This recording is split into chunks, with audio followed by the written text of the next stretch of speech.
بسم اللہ الرحمن الرحیم۔ السلام علیکم۔ یورپ اردو نیوز چینل میں خوش آمدید۔ یورپ کی چند خاص خبروں کے ساتھ آپ کی خدمت میں حاضر ہیں۔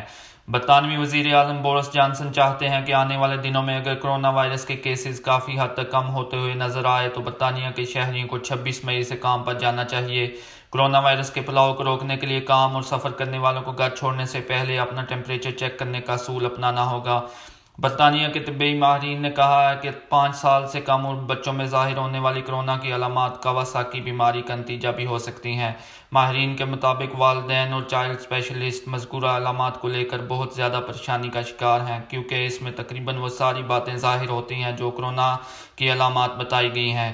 برطانوی ماہرین نے کہا کہ ہاتھوں کا لال ہونا، انفیکشن، گلے کی سوزش، نزلہ، بخار یا آنکھوں کا لال ہونا ضروری نہیں کہ کرونا کی علامات ہوں، بلکہ یہ کاواساکی بیماری کی وجہ سے بھی ہو سکتا ہے۔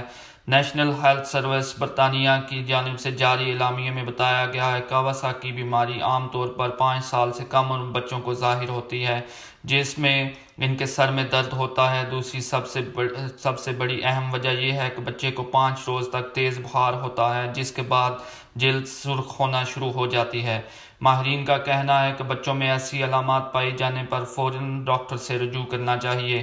ہفتے کو فرانس کے وزیر صحت اولیور واگو نے کہا کہ فرانس نے کرونا وائرس کے وبائی مرض سے لڑنے کے لیے عائد صحت کی ایمرجنسی کی حالت کو 24 جولائی تک بڑھانے کا فیصلہ کیا ہے۔ ان کا یہ مسودہ پیر کو پارلیمنٹ میں پیش کیا جائے گا۔ جرمنی میں مسلسل 5ویں روز بھی کرونا وائرس کے انفیکشن میں اضافہ ہوا ہے اور جرمن حکومت ملک بھر میں لاک ڈاؤن کو آسان بنانے میں گھبراہٹ کا شکار ہے، اور اسی کے پیش نظر جرمنی نے اپنا اسکول کھولنے کا فیصلہ مؤخر کر دیا ہے۔ اٹالین وزیر اعظم جوزپے کونتے نے ہزاروں اٹالین ورکرز سے معافی مانگ لی ہے جنہیں ابھی تک کرونا وائرس لاک ڈاؤن کے باعث سرکاری امداد نہیں مل سکی۔ فیس بک پر جاری ایک پیغام میں انہوں نے کہا کہ میں حکومت کی جانب سے معافی مانگتا ہوں اور میں وعدہ کرتا ہوں کہ ادائیگیوں کو جلد سے جلد ادا کرنے کے لیے کام جاری رکھیں گے۔ فی الحال کے لیے اتنا ہی، آپ سے اجازت چاہیں گے۔ السلام علیکم۔